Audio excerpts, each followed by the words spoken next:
हिंदी का चैप्टर 5 है कवित। और कवित है दोस्तों भूषण जी के द्वारा लिखा गया है। और भूषण जी के द्वारा जितने भी चैप्टर का ऑब्जेक्टिव निकलता है सारा ऑब्जेक्टिव कराने वाले समझा कर और एक एक करके ऑब्जेक्टिव को सॉल्व कर ठीक ना। चलेगा, बहुत ही मजेदार ऑब्जेक्टिव है इसमें। और क्लास को स्टार्ट करते हैं पहला नंबर क्वेश्चन के साथ। और लगाइए चलते गए, आप दोनों साथ है ठीक ना। कह रहा है कि रत्नाकर त्रिपाठी किस कवि के पिता है। रत्नाकर त्रिपाठी किस कवि है, तो मतलब कि भूषण जी के पिता थे। ऑप्शन ए होगा। लगती लपकती कंठ भरने की नागिन से यह पंक्ति है किस कविता से, मतलब कि कवित के द्वारा यह बातों को बतलाया गया था, जो कि यह पूछता है 5 नंबर वो बात को। तीसरा नंबर है कि चिंतामणि किस काल के कवि हैं। चिंतामणि किस काल के कवि है, तो रीति काल के कहलाता है, रीति काल। ऑप्शन सी होगा। भूषण की कविता में निम्न में कौन है। भूषण की कविता में निम्नलिखित से कौन है, तो भूषण जी के कवि कौन है, तो मतलब कविता है, कवित है, कवित भूषण जी के लिखा गया है। 5वां नंबर है कि भूषण की कविता में कौन सी रस पाया जाता है। भूषण की कविता में, भूषण जी की कविता में वीर रस पाया जाता है। याद रखना, वीर रस पाया जाता है भूषण की कविता में। 6वां नंबर क्वेश्चन है कि छात्रशाला दशक के कितने छंद में महाराजा छात्रशाला की वीरता का व्याख्यान या सोगना किया गया था। मतलब 10 छंदों की जो है छात्रशाला दशक में छंदों को महाराजा छात्रशाला वीरता का व्याख्यान किया था। ऑप्शन नंबर डी हो जाएगा। चलेगा, और 7वां नंबर क्वेश्चन पर लगाना है कर दे दोस्तों कि कवित शीर्षक कविता के कवि है। कवित शीर्षक कविता के कवि कौन कहते हैं, तो भूषण जी हैं। भूषण रीति काल के किस धारा के कवि कहते हैं। भूषण है दोस्तों या रीति युक्त धारा के कवि कहते हैं। फिर से पढ़े थे, भूषण जी किस काल के कवि, किस काल मतलब भूषण रीति काल के किस धारा के कवि हैं, तो रीति युक्त धारा के कवि कहलाते हैं। कि कवित के प्रथम पद में कौन सी रस है, तो यह वीर रस। प्रथम मतलब पहला पद में वीर रस की व्याख्यान किया गया था। ऑप्शन नंबर ए हो, प्रथम पद में याद रखना है।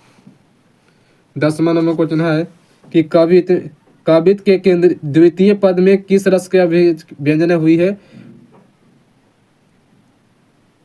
यस देखिए, प्रथम पद में कहेगा तो वीर रस और द्वितीय पद में कहेगा तो श्रृंगार रस की व्यंजना हुई थी। ऑप्शन नंबर बी होगा, श्रृंगार रस द्वितीय पद में। भूषण के मुक्तक किस भाषा की रचना की है, तो ब्रज भाषा है। भूषण के ब्रज भाषा में लिखे गए थे, जबकि हर एक लेखक के इस चैप्टर में सुन रहा हो कि ब्रज भाषा में लिखा गया है और अवधि भाषा में कहलाता है।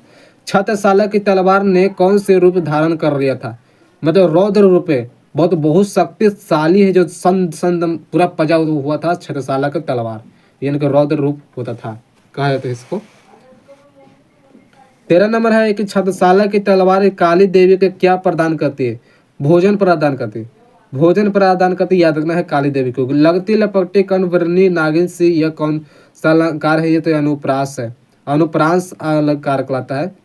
निम्नलिखित में से कौन सा रचना भूषण जी की है, तो दोस्तों यह शिवराज भूषण जो भूषण जी की लिखा हुआ है। 16 नंबर है कि भूषण ने समुद्रगनी से किसकी तुलना की थी। समुद्रगनी से किसकी तुलना, तो मतलब शिवा जी से किए थे। ऑप्शन नंबर बी होगा। भूषण के प्रथम दंड के कौन सा रस है। भूषण जी के प्रथम दंड में कौन सा रस पहला कहा जाता है, तो वीर रस। प्रथम पद में वीर रस के, जबकि द्वितीय पद में श्रृंगार रस के व्यंजन हुआ था। 18 नंबर है कि भूषण के द्वितीय छंद में किस रस की अभिव्यंजना हुई थी।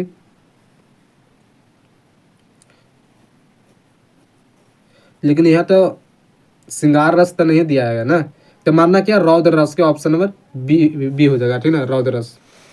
चलेगा, और 19 नंबर क्वेश्चन देखना है, ध्यान देना है कि तेजतम अंश पर कन्हा जमी कंस पर यह मलछेद वश पर शेर शिवराज है, यह पंक्ति है बताया गया है कवित यानी भूषण के द्वारा बतलाया गया है।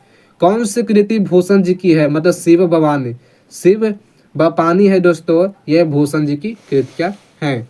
21 नंबर पर लगाना है कि कवि भूषण जी को उपाधि दिए थे, तो कवि भूषण ने कौन दिए थे, चित्रकूट सोलंकी राजा के रुद्रदास ने, चित्रकूट के सोलंकी राजा रुद्रदास ने उपाधि दिए थे।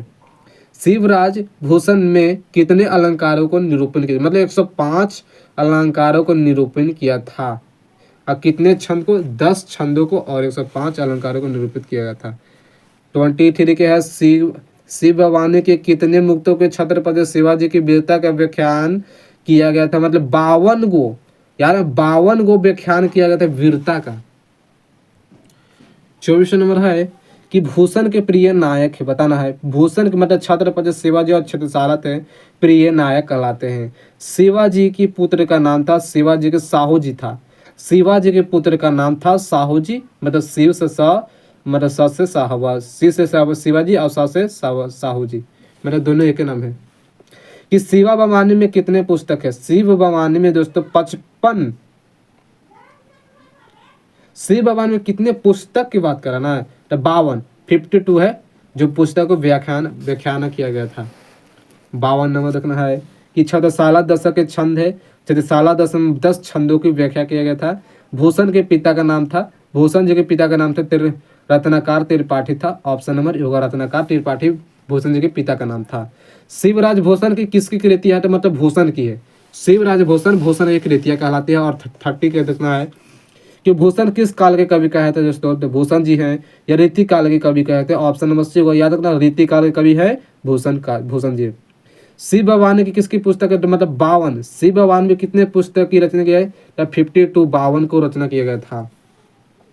कि चिंतामणि त्रिपाठी भूषण के कौन थे, मतलब चिंतामणि त्रिपाठी भूषण के भाई थे, ऑप्शन नंबर ए होगा भाई थे। चलेगा। और 33 नंबर क्वेश्चन है कि शिवा बवानी में किसकी वीरता का व्याख्यान किया गया था, तो शिवाजी का ऑप्शन ही होगा। 34 नंबर लास्ट क्वेश्चन है कि छत्रसाला दशक किसकी कृति है, छत्रसाला दशक किसकी कृति है, तो भूषण जी की है, ऑप्शन नंबर सी हो जाएगा, ठीक ना। और चलिए और मिलते हैं अगले वीडियो के साथ, और आज के वीडियो इतना ही, मिलते हैं नेक्स्ट वीडियो के साथ, जो कि आप अगले वीडियो में कराना है चैप्टर 6 का तुमुन कलहल विजय शंकर प्रसाद के द्वारा लिखा गया, ठीक ना। और आप सब चैनल पर नए हो तो चैनल को जरूर सब्सक्राइब करें, वीडियो को लाइक जरूर करते हैं। मिलते हैं नेक्स्ट वीडियो सर, आज की वीडियो इतना ही, थैंक यू।